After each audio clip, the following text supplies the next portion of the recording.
studio Radio Suara Maluku Cerdas, Jalan Pemuda Karangpanjang Ambon, UPTD Balai Teknologi Komunikasi dan Informasi Pendidikan dan Kebudayaan Provinsi Maluku. Huele Pernanaku Ilmu.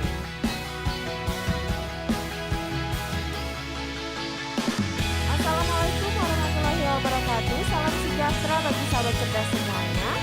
Pasti selama 2 jam ke depan saya bakalan menemani sahabat cerdas semuanya dalam program kita Huele Par Belajar. Mari kita belajar bersama. Halo sahabat cerdas semuanya.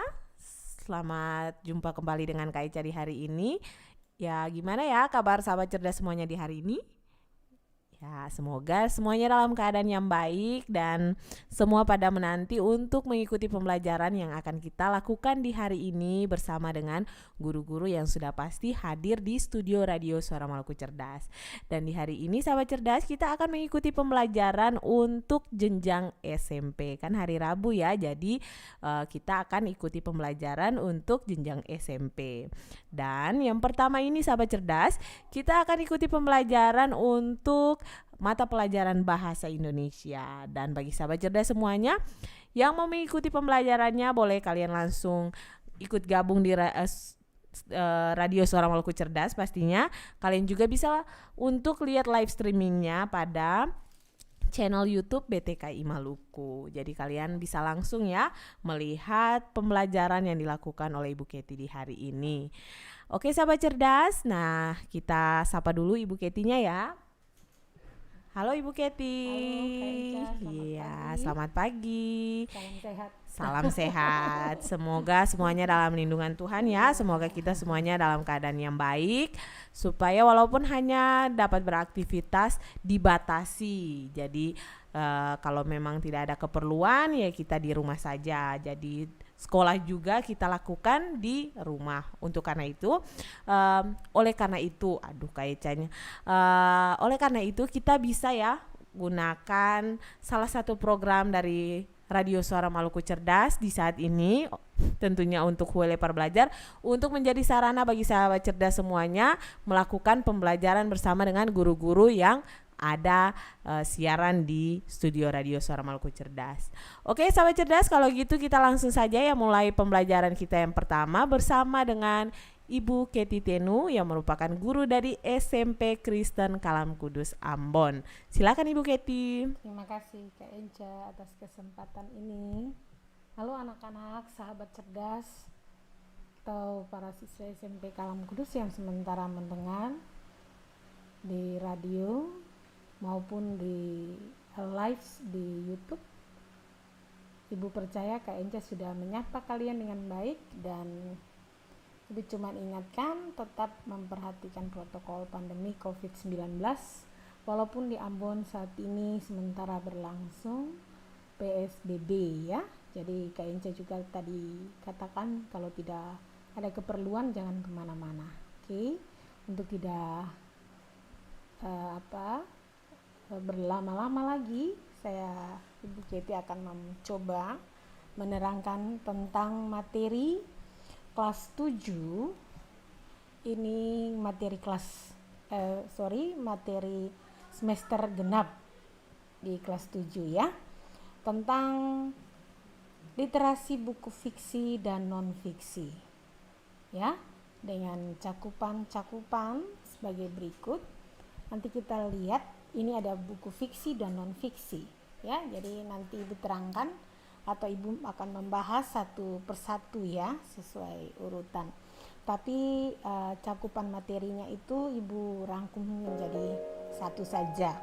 Yang pertama itu pengertian buku fiksi dan non fiksi, kemudian ciri-ciri buku fiksi dan non fiksi, kemudian unsur-unsur buku fiksi dan non fiksi, 4 struktur buku fiksi dan non fiksi, 5 karya seni yang termasuk dalam tulisan fiksi, 6 hubungan antara unsur fiksi dan non fiksi, 7 langkah menyusun tanggapan terhadap buku yang dibaca baik fiksi maupun non fiksi ya, dan ke-8 hal-hal yang dimuat dalam membuat resensi dari buku fiksi maupun non fiksi. Yang ke-9 langkah-langkah membuat rangkuman buku fiksi maupun non-fiksi. Dan yang ke-10 yang terakhir itu kita mengomentari buku fiksi dan non-fiksi. Oke, itu cakupan materi yang akan dibahas hari ini. Ibu berharap kalian bisa mengikuti ya.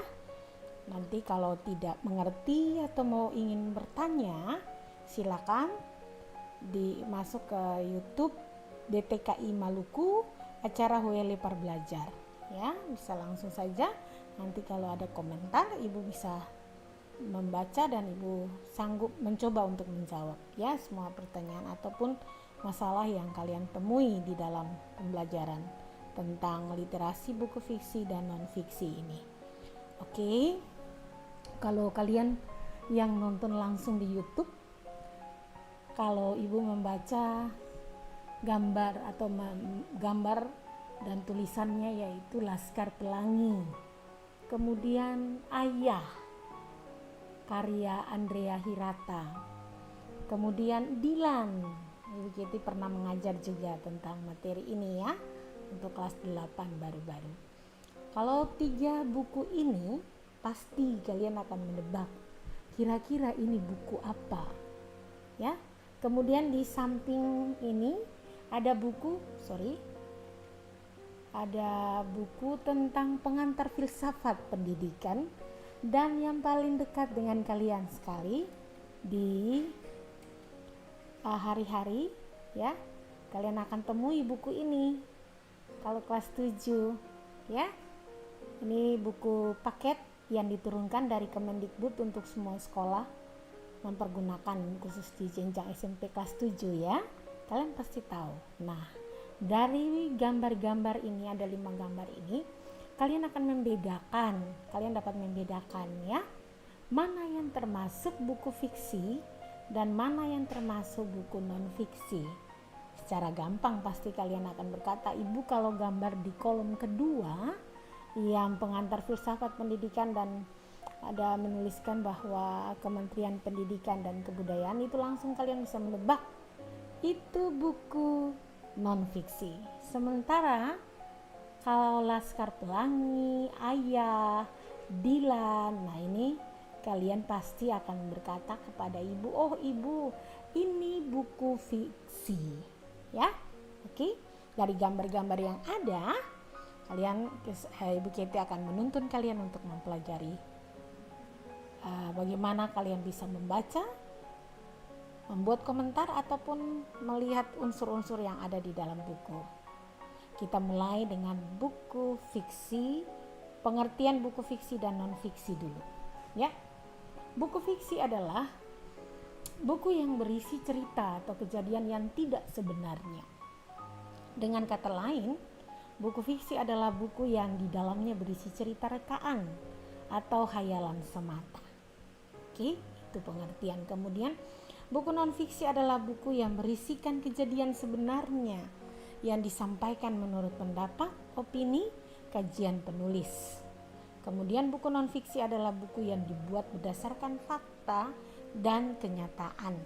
Dan biasanya buku-buku non-fiksi itu sudah diuji keabsahannya ya, karena penulis pakar-pakar yang menulis pun itu sudah memang benar-benar di bidangnya ya. Oke. Kemudian kita lihat mulai dengan ciri-ciri buku fiksi. Ciri-ciri buku fiksi ada 6. Yang pertama, fiksi sifatnya rekaan atau imajinasi dari pengarang ya. Yang kedua, dalam fiksi terdapat kebenaran yang relatif atau tidak mutlak. Jadi tidak benar-benar terjadi, bisa atau juga dia relatif ya. Yang ketiga, umumnya buku fiksi menggunakan bahasa yang bersifat konotatif atau bukan sebenarnya ya, konotatif, makna yang tidak sebenarnya. Dan yang keempat, karya fiksi tidak memiliki sistematika yang baku. Oke ya, tidak memiliki sistematika yang baku atau struktur yang baik ya. Kemudian yang keenam, umumnya karya fiksi menyasar emosi atau perasaan pembaca, bukan logika. Oke, kalau buku fiksi itu emosi, luapan emosi semata dan perasaan pembaca. bukan berpikir atau penulisannya dengan logika, ya, itu maksudnya. Yang keenam, dalam karya fiksi terdapat pesan moral atau amanat tertentu bagi pembaca, oke, yang disiapkan penulis. Berikut setelah ciri-ciri, kita masuk ke unsur-unsur buku fiksi. Nah, kalau gambar di sebelah ini, kalau anak-anak yang ikut di YouTube, pasti Ibu Kety ambil gambar yang cocok. Cover depannya ya, cover bukunya itu bisa kelihatan ada berwarna merah dan seperti ada segi 4 ya, dan seterusnya itu ada 3 buku yang coba. Nah, ini mulai dengan unsur yang pertama itu mulai dengan cover buku ya. Yang kedua, rincian subbab buku. Ketiga, judul. Keempat, tokoh dan penokohan selalu ada di buku fiksi karena nanti kita lihat ada jenis-jenis dari buku fiksi itu. Jadi unsur yang keempat itu tokoh dan penokohan. Yang kelima, tema cerita. Keenam, bahasa yang digunakan. Dan yang ketujuh, penyajian alur cerita. Ya, oke. Itu mengenai unsur-unsur buku fiksi. Berikut yang selanjutnya, karya seni yang termasuk dalam tulisan fiksi. Nah, tadi Ibu Kety katakan yang di keempat unsur itu ada tokoh dan penokohan. Pas kalian melihat atau mendengar langsung ini, karya seni yang pertama saja kalian akan menentukan ya tokoh dan penokohan yang terdapat di dalam novel ya. Yang pertama itu novel, yang kedua cerpen, ketiga roman, keempat drama, kelima telenovela, keenam film komedi. Ini masuk di dalam karya seni yang termasuk dalam tulisan buku fiksi ya. Novel, cerpen, roman, drama, telenovela, juga film komedi ya. Oke, kita lanjut. Nah, masuk ke contoh cerita fiksi ya. Berdasarkan ciri-ciri dan jenis fiksi, roman yang termasuk jenis ciri fiksi adalah roman petualangan, roman psikologi, roman percintaan, dan lain-lain. Nah, mungkin kalau kalian melihat atau menonton di televisi roman petualangan bocah cilik itu misalnya ya, itu kemudian roman-roman percintaan seperti Romeo dan Juliet, kalau kalian senang membaca ya, itu contoh-contoh di sana. Katak hendak jadi lembu itu roman psikologi. Apakah ada yang sudah membaca? Nah, ini perlu ya. Kalau sudah kelas 9 pasti ada yang sudah mencoba untuk membaca ini ya, karena nanti sampai di SMA pasti kalian akan berhadapan dengan roman atau novel-novel seperti ini. Katak hendak jadi lembu, gadis 4 zaman, roman percintaan. Kemudian Sidul Anak Jakarta. Kalau di RCTI biasanya Sidul Anak Sekolahan ya, itu ya. Kemudian Neraka Dunia, roman pendidikan. Kemudian Mencari Pencuri Anak Perawan. Nah, ini roman kriminal dan detektif ya, kayak gitu ya. Itu contoh-contoh beberapa cerita dari cerita fiksi. Yang kedua, fiksi novel, buku fiksi novel itu bisa kalian lihat. Contoh novel diantaranya adalah Dilan 1990. Ibu pernah membahas di bulan-bulan lalu tentang ini ya, buku fiksi novel Dilan ini. Kemudian Siti Nurbaya, ini dulu zaman Ibu Kety masih sekolah, ini kita disuruh untuk membaca buku-buku seperti ini, Siti Nurbaya ya. Dan kemudian Tenggelamnya Kapal Van der Wijk ya. Kemudian Ketika Cinta Bertasbih, ini memang masih melekat di kalian karena ini sudah difilmkan juga ya. Jadi Dilan, Ketika Cinta Bertasbih, itu semua masih masuk di dalam novel. Kemudian cerpen Ada beberapa yang Ibu Keti angkat 2 ini, cinta tak kunjung tiba. Kemudian oh mama, oh papa. Ya. Nah, ini contoh cerita-cerita fiksi dalam bentuk novel, roman, dan cerpen. Oke. Bisa mengerti ya. Di samping ini ada Ibu Keti angkat gambar yang bagi Ibu Keti juga bisa mendukung kalian di dalam melihat literasi dari buku fiksi ini. Berikut. Nah, kalau itu buku fiksi, nanti saat ini kita masuk ke buku non-fiksi. Ya. Buku non-fiksi adalah buku yang berisikan kejadian sebenarnya. Tadi Ibu sudah singgung di depan. Yang disampaikan menurut pendapat, opini, atau kajian penulis. Kemudian cerita non-fiksi ini bersifat informatif, ya, memberi informasi secara mendalam detail kepada setiap pembaca. Dalam buku non-fiksi yang dibuat membutuhkan adanya pengamatan dan juga data, sehingga buku atau cerita atau isi yang ada di dalamnya itu dapat dipertanggungjawabkan, ya, dapat dipertanggungjawabkan keabsahan dan kebenarannya, ya. Anak-anak, baik, kita boleh lanjut lagi. Buku non-fiksi adalah buku yang dibuat berdasarkan fakta dan kenyataan, benar-benar terjadi, tidak direkayasa atau tidak berdasarkan hayalan semata. Itu bedanya, ya, antara buku fiksi dan non-fiksi. Kemudian bahasa dari cerita atau buku non-fiksi yang biasanya digunakan, bahasa denotatif atau bahasa sebenarnya. Kebalikan dengan bahasa di dalam buku fiksi itu konotatif, ini denotatif atau makna sebenarnya. Jadi para pembaca bisa langsung memahami maksud dari isi atau cerita dari buku non-fiksi tersebut. Oke. Kemudian seperti yang dijelaskan di atas, buku non-fiksi itu dibuat berdasarkan pengamatan dan data yang sebenarnya.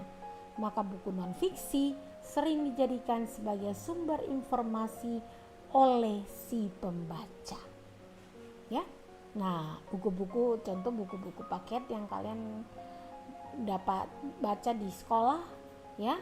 Ada beberapa buku paket, bisa buku mandiri, buku Kemendikbud, ya, buku paket Kemendikbud, atau juga buku-buku paket yang disediakan lewat sekolah. Erlangga punya, ya, itu kalian bisa pelajari di situ. Kemudian kalau Ibu lihat di ruang literasi anak-anak sekolah Ibu itu biasanya mereka suka baca buku tentang buku-buku pengetahuan alam, ya. Nah, itu perlu, itu masuk di dalam buku non-fiksi. Oke, bisa lanjut. Kita lihat unsur-unsur buku non-fiksi. Kalau buku fiksi itu ada 6 unsurnya, di buku non-fiksi ini ada 7, beda tipis, ya. Yang pertama selalu harus kita melihat prioritas utama di buku itu cover bukunya. Kemudian rincian subbab buku. Yang ketiga judul subbab. 4 isi buku. Kelima cara menyajikan isi buku. 6 bahasa yang digunakan. 7 sistematika penulisan. Karena buku ini bersifat ilmiah, jadi harus memperhatikan sistematika penulisannya, ya. Mulai ada dari covernya, kata pengantarnya, pendahuluan, atau bisa juga ada abstraknya, ya. Nah, atau ada juga mulai dengan bab, kemudian dirincikan dengan sub-sub bab. Nah, itu kalian perlu lihat di sana, ya. Oke.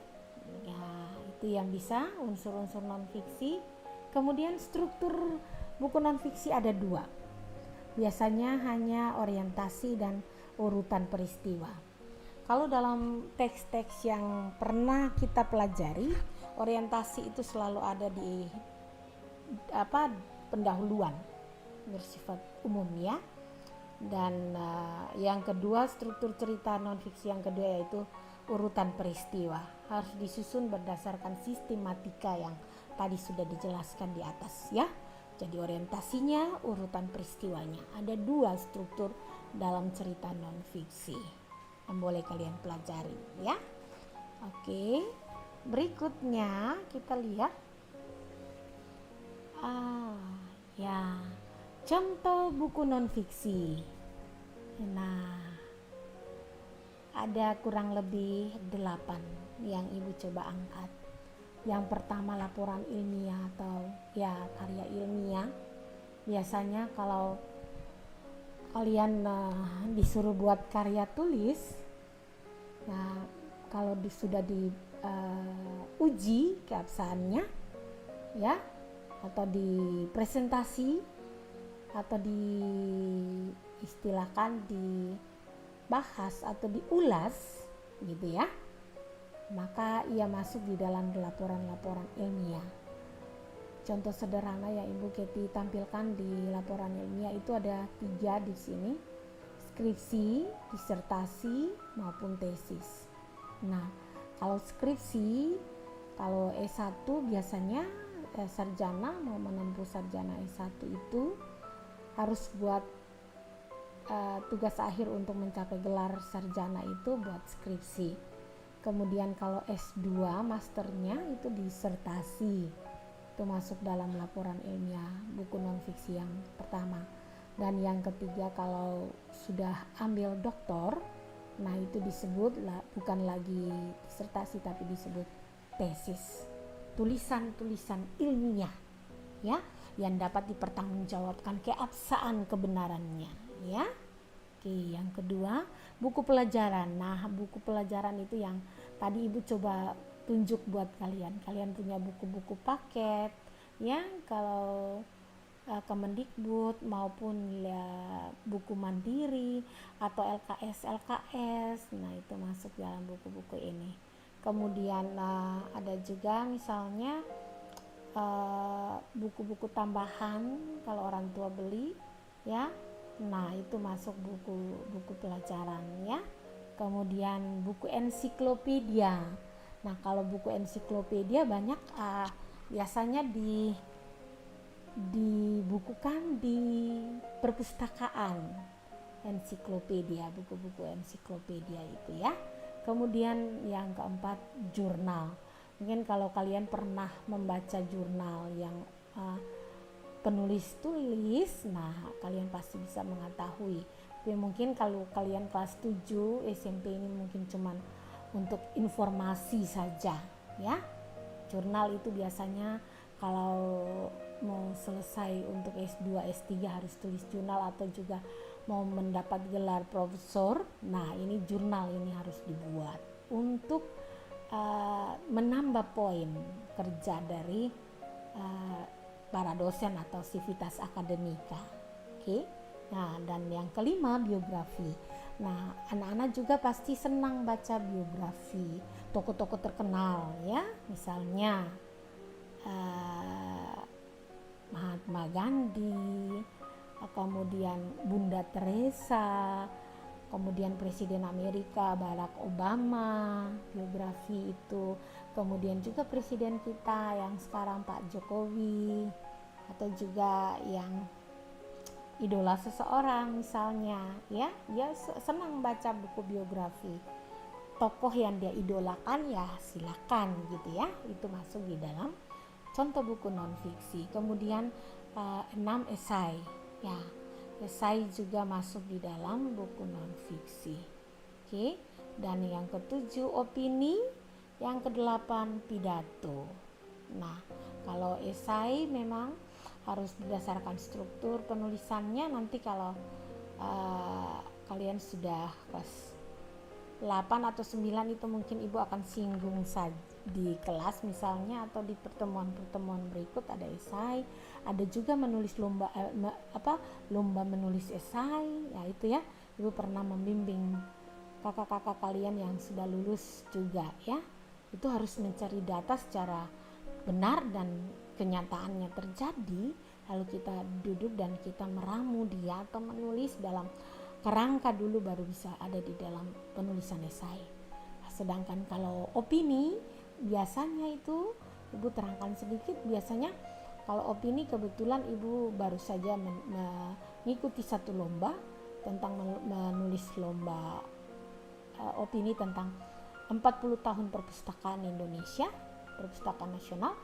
Nah, dia punya kerangka biasanya harus ada pendahuluan, isi dan penutup, tapi keabsahannya itu data-datanya harus akurat. Ya, gitu. Jadi dia mirip esai juga, ya. Mirip dengan opini. Oke.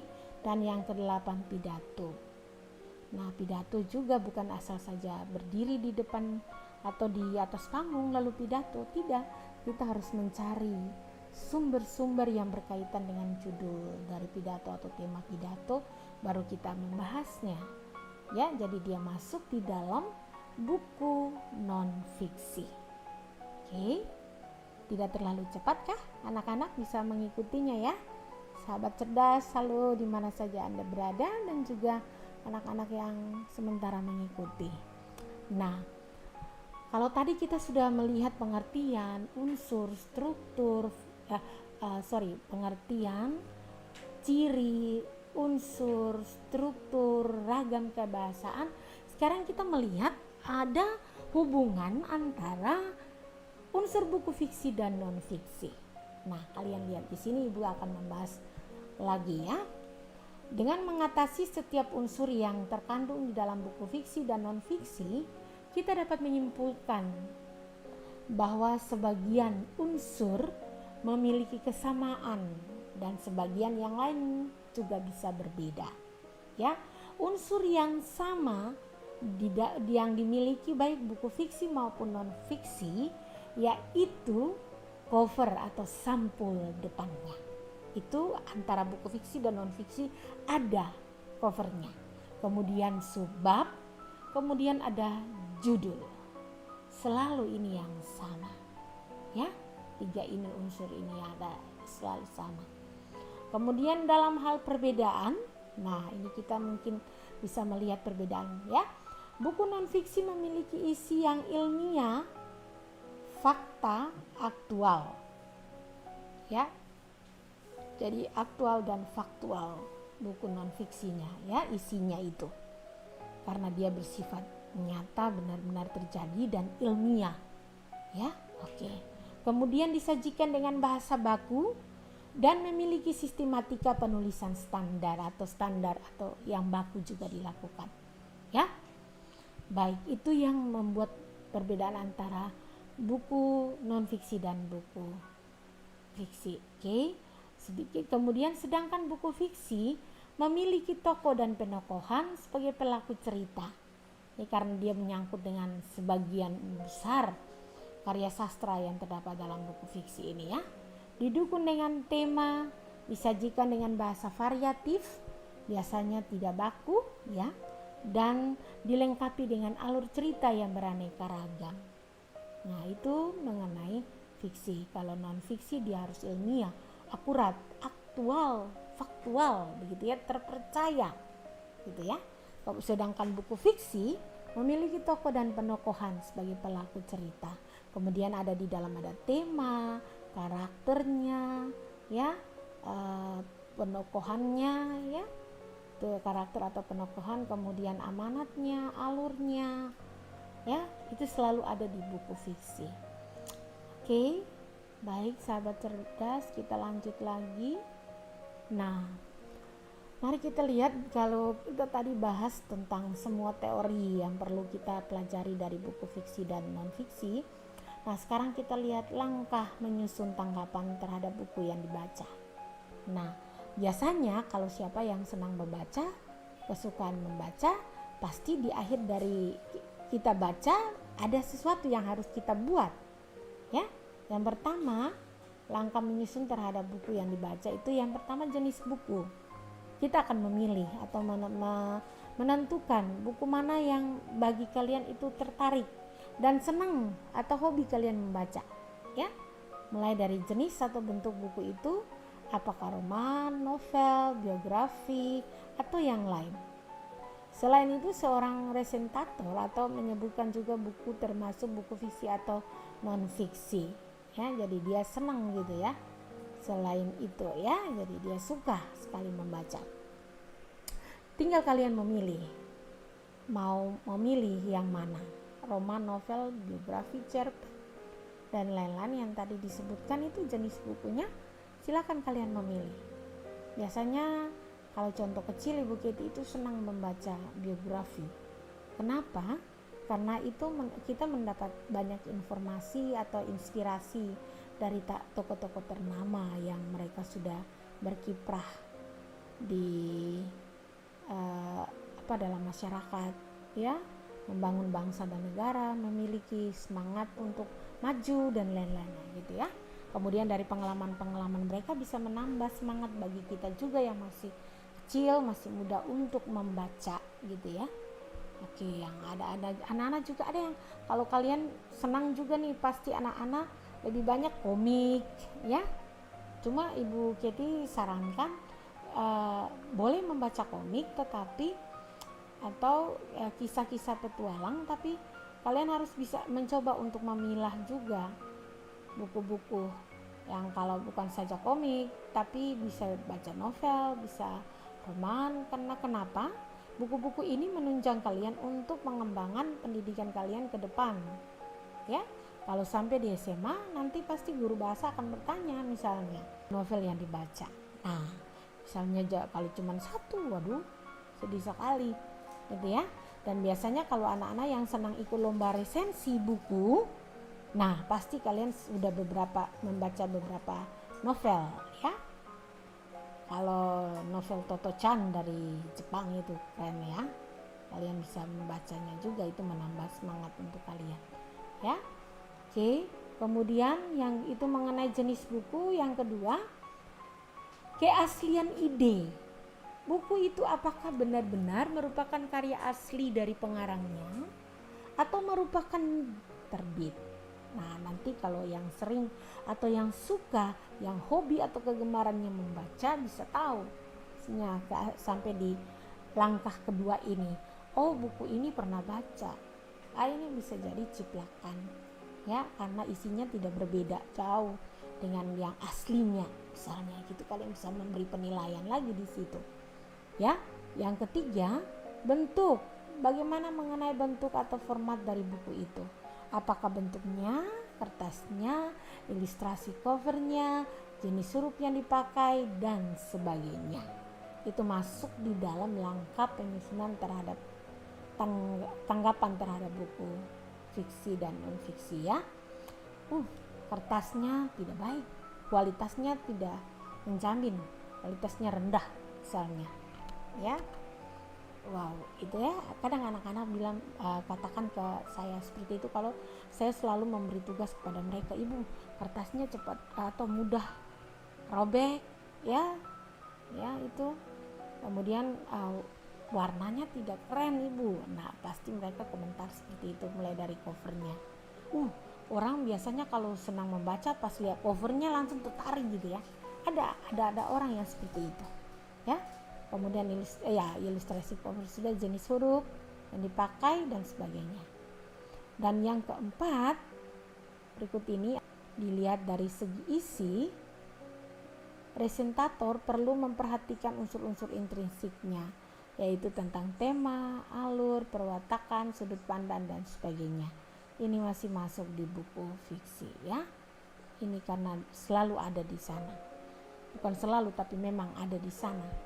Tema, alur, perwatakan, amanat, sudut pandang, ya, latar tempat, waktu, suasana, itu selalu ada, ya.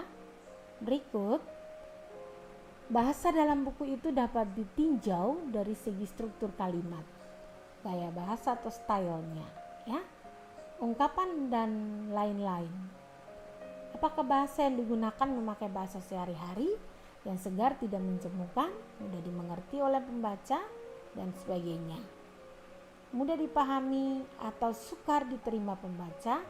Pengujian materi mendapat perhatian juga dari presentator. Jadi dia perlu membuat penilaian ya dari segi bahasanya yang digunakan. Bisa diterima, bisa dipahami tidak. Kalau anak-anak jenjang kelas 7 misalnya pasti berbeda dengan jenjang SMA. Pasti kan, itu saja sudah berbeda. Nah pola pikir dan imajinasi seseorang atau kesukaan seseorang itu kan bisa diukur ketika dia senang membaca atau ya orang katakan dia kutu buku. Nah, itu dia pasti bisa menilai kemampuannya ya. Itu. Oke, berikut simpulan. Akhirnya seorang penulis resensi harus dapat menyimpulkan apakah buku itu baik dan perlu dibaca atau tidak. Oke. Menulis data buku yang dibaca, menulis ikhtisar isi buku atau simpulan isi buku, mendaftar dan kekurangan buku, menuliskan pendapat pribadi sebagai tanggapan atau isi buku, dan memadukan intisari dan tanggapan pribadi ke dalam tulisan yang utuh. Jadi yang kelima ini juga penting karena akhirnya seseorang penulisnya harus dapat menyimpulkan apa isi buku yang pernah kalian baca. Ya, tidak semua harus dicatat kembali atau diketik atau dibuat ulang isinya. Tapi kalian bilang dikatakan menulis intisari atau menulis hal-hal penting atau pokok yang kalian dapati dari buku itu. Ya. Oke. Oke, kita lanjut sahabat cerdas dan anak-anak. Nah, dalam ketika kita mengetahui hal-hal yang dimuat dalam memberi diberi komentar atau memberi ulasan tentang buku itu, tanggapan. Nah, sekarang kita masuk ke ini hal-hal yang dimuat dalam membuat resensi. Ya, biasanya kalau saya yang menerangkan di kelas, selesai teori tetap ada praktek. Ya, biasanya kalau sampai di materi ini saya beri tugas itu sekitar 2 minggu atau 3 minggu karena langsung saya menyuruh anak-anak membawa laptop atau HP mereka, kemudian buku ada pilihan siapa yang mau baca buku fiksi, siapa yang mau baca buku non fiksi. Ya, nah kadang mereka lebih banyak suka buku fiksi karena memang menyatu dengan dunia mereka ya. Jadi biasanya ibu kalau sudah selesai memberi teori biasanya ada praktek, dan ini hal yang perlu kalian lihat setelah kalian membaca buku fiksi dan non fiksi ya. Yang pertama itu kalian harus perhatikan itu judul buku, data buku atau identitas buku, itu yang pertama ya, judul buku. Kemudian jika buku yang akan kamu resensi adalah buku terjemahan, akan lebih baik jika kamu menuliskan judul asli buku tersebut ya. Ini disarankan ya. Jadi kalau baca buku asli terjemahan dan terjemahkan ke dalam bahasa Indonesia, harus mencantumkan judul aslinya ya, itu harus. Berikut yang kedua, penulis atau pengarang. Jika buku yang diresensi adalah buku terjemahan atau kamus, harus menyebutkan penulis buku asli dan penerjemahnya. Contoh nama penerbit, cetakan dan tahun terbit, tebal buku dan jumlah halaman. Ya, ini semua harus ada di dalam penulis atau pengarang. Poin yang kedua itu ya. Kemudian judul resensi. Judul resensi boleh sama dengan judul buku tetapi tetap dalam konteks buku itu. Ya, harus bisa seperti itu. Kemudian yang ketiga tadi sebenarnya saya sudah singgung di awal juga sebelum slide ini. Dalam meresensi buku, seorang peresensi harus menulis buku yang hendak diresensi. Ikhtisar adalah bentuk singkat dari suatu karangan atau rangkuman. Ikhtisar merupakan bentuk singkat karangan yang tidak mempertahankan urutan karangan atau buku asli. Sedangkan ringkasan harus sesuai dengan urutan karangan atau buku aslinya. Ya, itu perlu. Yang ketiga ini perlu. Kadang kalau anak-anak yang suka ikut lomba resensi, mereka kadang-kadang juga bilang, "Ibu, apakah harus menulis berapa kata, berapa banyak jumlah gitu ya?" Mereka selalu bertanya. Kita buat yang poin-poin, kemudian kita bisa menyatukan dia lagi dengan apa yang pernah kalian baca isi dari buku itu ya. Kadang-kadang saya mengatakan kepada mereka langkah itu misalnya menggarisbawahi hal-hal yang penting supaya ketika kalian mengetik atau menulis ya sudah ada bukti bahwa kalian pernah membaca buku itu dan menggarisbawahi hal-hal yang penting supaya bisa membuat ikhtisar itu dengan baik. Tapi di dalam memperhatikan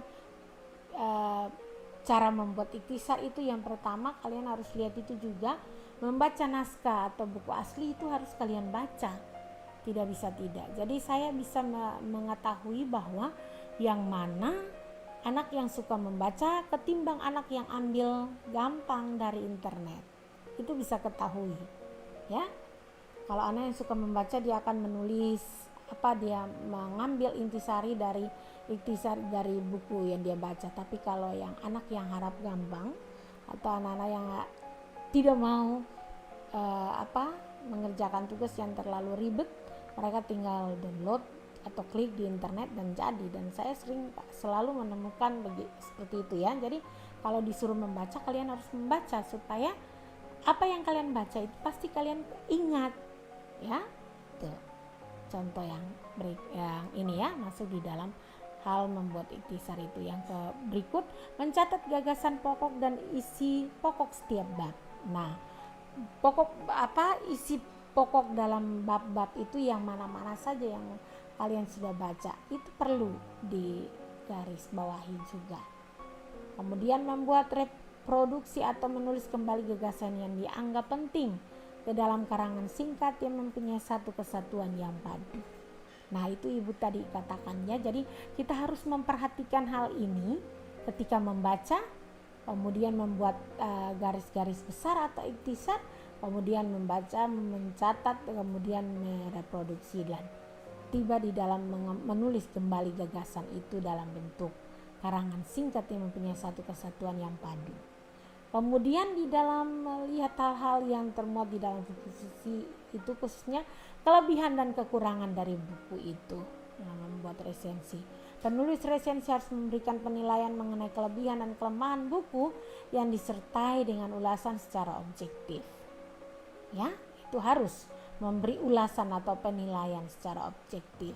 Ya, kadang ada anak-anak Ibu Keti itu juga karena beberapa kali saya membina anak-anak yang menulis resensi itu, kadang saat kelebihan dan kekurangan ini mereka kesulitan menentukan. Ibu tolong gitu ya, jadi saya harus bimbing mereka lagi ya. Makanya saya selalu katakan harus membaca dari awal sampai akhir buku itu supaya kalian bisa menentukan kelebihan dan kekurangan dari buku. Dan yang kelima, kesimpulan. Penulis resensi harus mengemukakan apa yang diperolehnya dari buku yang diresensi dan imbauan kepada pembaca. Jangan lupa cantumkan nama kamu selaku resensi. Ya, kalau kalian menulis tetap harus ada nama kalian dicantumkan di sana. Ya, oke. Nah, berikut kalau tadi kita lihat bagaimana membuat ikhtisar. Nah, sekarang kita masuk di langkah berikut, yaitu langkah membuat rangkuman buku fiksi maupun non-fiksi. Nah, selalu membaca teks asli atau mendengar naskah yang dibacakan. Dengan membaca maka kita akan mengetahui informasi yang ada di dalamnya. Kemudian dalam merangkum, membaca adalah kegiatan pokok utama yang harus dilakukan sebelum membuat rangkuman. Bagaimana kalau kalian tidak membaca? Mengangkat dari internet utuh, tidak ada mencoba melihat buku aslinya atau isinya seperti apa, ya pasti ketika ditanya kalian tidak sanggup untuk mempertanggungjawabkan apa yang kalian baca gitu ya.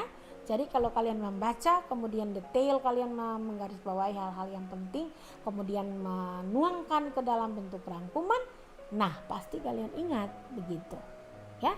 Hal ini akan memudahkan kita untuk mengingat, nah apa yang kita katakan barusan, memahami dan mengerti akan isi naskah, sehingga akan mempermudah ketika membuat rangkuman. Itu kan jelas ya, ya Ibu Keti jelaskan di atas ya. Jadi setelah membaca, menandai poin-poin penting, kemudian itu mempermudah kalian untuk membuat rangkuman. Yang kedua, tentukan ide pokok pada tiap paragraf. Harus menentukan gagasan atau ide pokok pada tiap-tiap paragraf. Naskah teks atau menentukan isi pokok dari naskah yang dibacakan. Jadi kalian harus tentukan ide pokok yang kalau ibu kadang-kadang kalian akan bertanya seperti itu, apakah menurut paragraf atau menurut kalimat atau menurut subbab. Nah, itu pasti ada pertanyaan seperti itu yang muncul. Kalau kalian mengangkat berdasarkan bab dan subbab, maka di ide pokok subbab itu yang harus kalian perhatikan dan kalian angkat. Kalau misalnya novel bab, misalnya satu bab tidak ada subnya, berarti harus lihat inti ide pokok dalam bab-bab yang kalian baca itu, ya. Itu dia. Itu bedanya sedikit di situ. Kemudian setelah memperoleh ide pokok, rangkuman dapat dibuat dengan mengembangkan ide pokok dengan bahasa sendiri. Bahasa yang lebih sederhana dibandingkan dengan teks. Biasanya buku-buku teks pelajaran menggunakan bahasa yang sulit dipahami. Iya, dari awal kan kita sudah mengetahui bahwa buku fiksi dan non-fiksi, kalau buku fiksi itu bersifat hayalan semata, ya, belum tentu benar dari kejadiannya, tapi kalau buku non-fiksi itu kenyataan, aktual, faktual sekali dia dijelaskan di sana. Jadi kalian perlu mempelajarinya dulu, ya, walaupun kadang-kadang itu kalian mengalami kesulitan, ya. Oke. Nah, berikut anak-anak sahabat cerdas, kita ikuti menulis rangkuman. Nah, kalau tadi itu langkah-langkah setelah membuat ide pokok, sekarang kita menulis. Nah, bagaimana menulis rangkuman isi buku? Nah, setelah memahami isi teks dan menentukan ide pokok, langkah selanjutnya ialah membuat rangkuman. Ingat, rangkuman adalah ringkasan. Tulislah yang menjadi teks pokok yang memang harus ditulis atau ide pokoknya. Jangan tulis semua dari awal sampai akhir lagi, ya. Tidak perlu. Hal-hal yang penting menurut kalian itu atau ide-ide pokoknya itu dituangkan, ya. Pengembangannya dengan ide penjelas, cara menambah dari kalian punya tulisan, tapi ide pokoknya harus sesuai dengan isi dari teks atau bacaan atau buku itu, ya. Kemudian pengembangan seperti pada langkah kedua dapat dilakukan untuk memperjelas ide pokok. Jadi rangkuman disusun secara kronologis, ya, harus itu. Jangan campur aduk. Nanti baca di bab 4, lanjut balik lagi di bab 1, kembali lagi ke bab 6. Nah, ini tidak bisa. Tidak bisa, harus dilakukan secara kronologis, sesuai urutan-urutan bacaannya itu. Dan yang keempat, membaca kembali rangkuman yang telah dibuat. Setelah selesai membuat rangkuman, maka bacalah kembali rangkuman yang telah dibuat. Hal ini untuk mengantisipasi adanya ide pokok atau informasi penting lainnya yang belum ditulis. Nah, orang katakan review kembali atau memeriksa kembali tulisan-tulisan atau rangkuman-rangkuman yang telah kita buat, ya, untuk mendapat satu keruntunan atau kronologi suatu kejadian itu, ya. Baik, itu kita lihat. Nah, sekarang tiba saatnya kita ada di komentar dari buku fiksi dan non fiksi. Nah, tadi selalu dikatakan mulai dari identitas buku. Biasanya kalau sampai di sini komentar ini atau buku fiksi dan non fiksi ini selalu saya memberi tugas atau memberi latihan kepada anak-anak saya itu mulai kita melihat dari identitas buku, kemudian unsur in-nya dari buku novel dan lain-lain itu dicantumkan langsung, baru ke belakang, ya. Jadi pertama lihat keunggulan kelebihan buku, ya, kelemahan kekurangan buku, kemudian isi, bahasa, tampilan. Ini yang perlu mendapat komentar, ya. Selalu ini isinya tidak sesuai dengan judul, seperti itu, isinya kurang menarik bagi saya, biasa saja, tidak ada hal yang lebih. Misalnya, ya, kalian memberi penilaian seperti itu, apalagi bahasanya. Ya, kita tidak mengerti bahasa atau dialek dari bahasa atau dialek suatu tempat dipakai lagi, kayak gitu ya. Contoh. Kemudian tampilannya, covernya tidak bagus, tidak menarik, seperti itu. Ya, nanti kalian memberi komentar setelah membaca. Nah, ini kalian lihat ada anak-anak yang langsung di YouTube, kalian lihat Ibu Kety ada angkat satu judul buku fiksi, yang ini drum padi, ya, itu karya Seno Gumira Aji Dharma, ya. Lalu ada di sini Tanah Surga Merah Arafat Nur, ini masuk di buku fiksi. Kemudian Gaspar, sebuah cerita detektif. Nah, apalagi anak laki-laki buku detektif, petualangan. Nah, itu asal jangan baca horor banyak ya.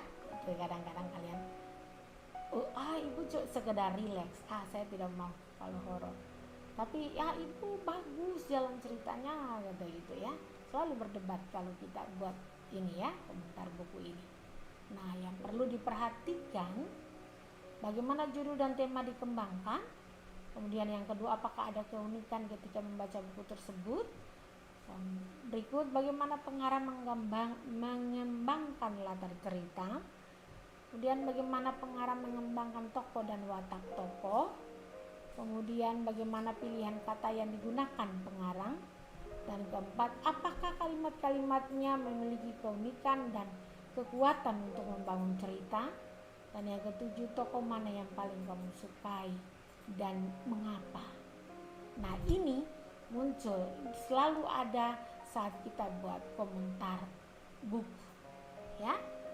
Oke, kita lanjut anak-anak sahabat cerdas, anak-anak SMP Kalang Kudus dimanapun Anda berada, ya.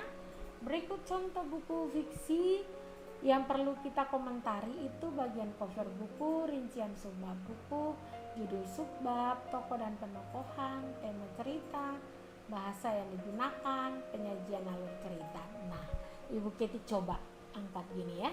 Misalnya dari tadi buku yang kita Ibu Kety tampilkan awal di depan itu, di buku ini aroma petualangan yang sangat kuat di kehidupan nyata. Nono gemar berpetualang naik sepeda pamannya, menjelajah, mampir sana sini.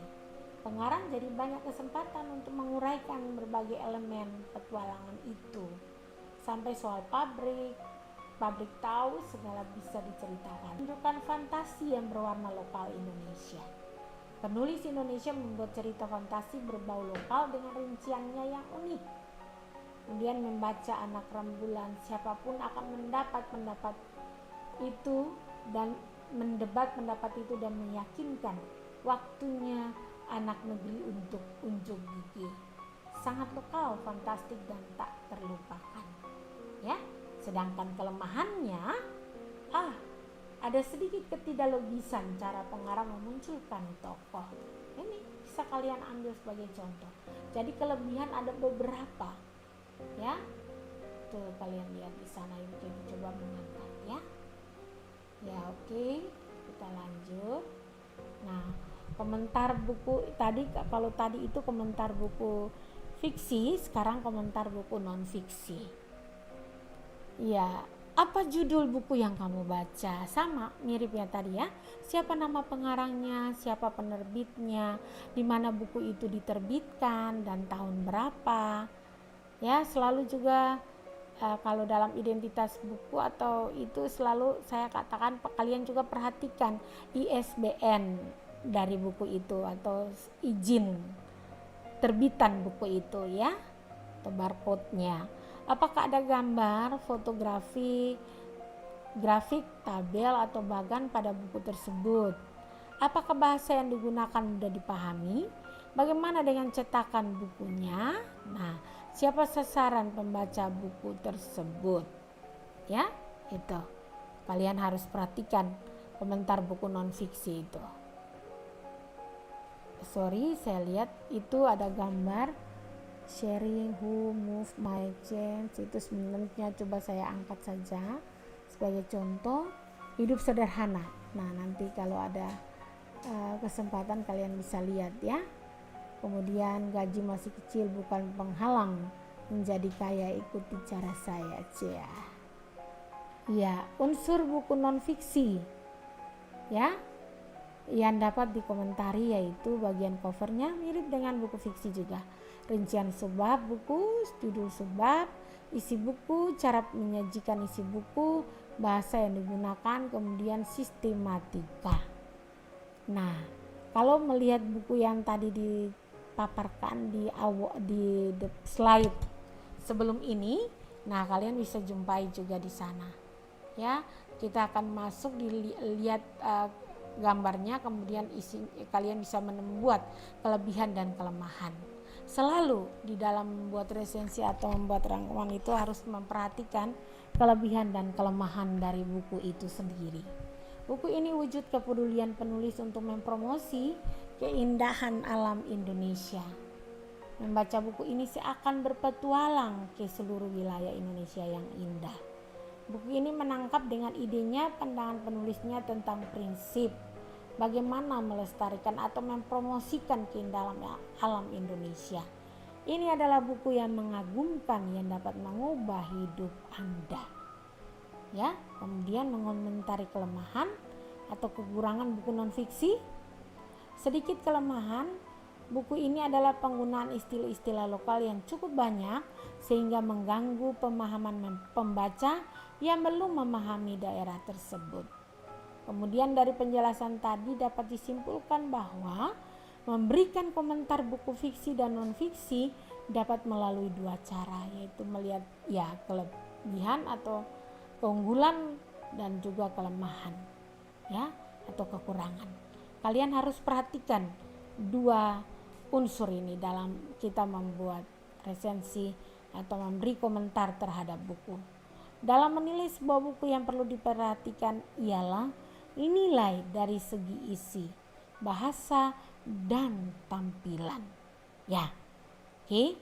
Jadi kalian perlu ketahui bahwa sebelum orang bercerita atau ke kalian mengenai sesuatu buku atau pengalaman kalian sudah pernah membaca buku itu, maka kalian akan berkata, wah kalau menurut saya kelebihan buku ini apa atau ya, kemudian kelemahannya dari sisi ini. Tapi yang paling prinsip bahwa mengomentari kelemahan atau kekurangan itu menilai dari sisi bahasa, dari sisi isi, bahasa, dan tampilan buku itu. Oke, itu yang dapat Ibu sampaikan buat kalian. Mungkin kalau kalian tidak memahami ya bisa memberi komentar di link dari BTKI Maluku. Oke. Memang ini awalnya sebenarnya harus kita langsung praktek begitu ya, karena berhubung waktu kita dibatasi. Kalau kalian ada yang komen, ada yang mau mencoba membuat resensi dari buku, kebanyakan buku fiksi, silahkan ya, karena memang ini mungkin karena dampak dari COVID. Kalau tidak, bulan-bulan ini persiapan untuk atau semester genap itu biasanya persiapan lomba-lomba resensi yang dibuat oleh kearsipan perpustakaan Kota Ambon ya. Selain ada duta baca dan lain-lain, resensi itu, dan beberapa kali anak-anak bisa menjuarai karena mereka senang membaca ya. Oke, jadi yang dapat Ibu Keti sampaikan semoga bermanfaat bagi kalian semua. Dan kita di Ambon masih PSBB, tanggal ini diturunkan lagi kalau khusus anak-anak Kalam Kudus tanggal 21 mungkin baru kita masuk sekolah. Itu pun akan dilakukan lewat live atau online langsung. Jadi kalian boleh nanti mengikuti membaca ya. Oke. Dan tadi Ibu Keti juga karena mau cepat tidak lupa berdoa buat kita memulai pelajaran, dan mari kita berdoa menurut agama dan kepercayaan kita masing-masing. Kita berdoa.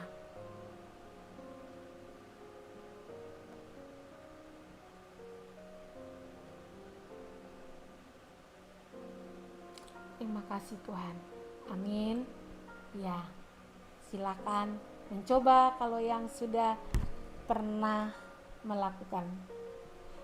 Saya kembalikan buat Kak Enca. Terima kasih banyak Kak Enca untuk waktunya. Oke Bu Keti, makasih kembali Iya. karena sudah boleh menemani sahabat cerdas semuanya untuk melakukan pembelajaran di hari ini. Lengkap sekali ya sahabat cerdas. Kita boleh sama-sama diajarkan tentang bagaimana kita mengenal itu literasi buku fiksi dan non fiksi. Jadi bagi sahabat cerdas semuanya yang minat untuk menulis seperti yang tadi Bu Keti sampaikan, kalian bisa langsung saja membuatnya, meluangkan waktu kalian, kan waktu kosongnya banyak di rumah. Daripada main-main, kalian boleh untuk membuat seperti yang Ibu Keti sampaikan, dan bisa langsung kalau memang siswa-siswi dari Ibu Keti ya bisa langsung hubungi Ibu Keti ya untuk mendapat mungkin penilaian dari Ibu Keti, apakah mungkin ada kekurangan di mana atau apa yang harus ditambahkan dalam pembuatan buku yang tadi kalian sudah boleh sama-sama diajarkan oleh Ibu Keti ya sahabat cerdas ya. Oke sahabat cerdas, demikian pembelajaran yang boleh dilakukan Ibu Keti di hari ini. Semoga pembelajarannya kalian bisa terima dengan baik dan bisa dipahami sampai pembelajarannya yang tadi diberikan hingga selesai.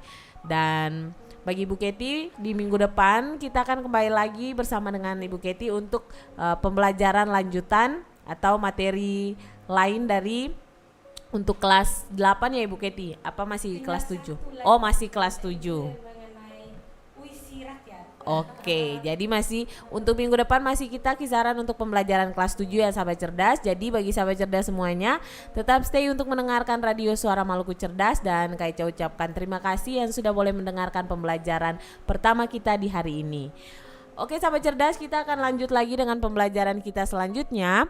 Tapi satu lagu Kak Eca puterin dulu bagi sahabat cerdas semuanya. Semoga kalian tetap semangat untuk mengikuti program Huele Par Belajar, karena selepas ini kita akan lanjut lagi untuk pembelajaran yang kedua untuk mata pelajaran matematika. Oke sahabat cerdas, lagu dari Neona, Asik Aja.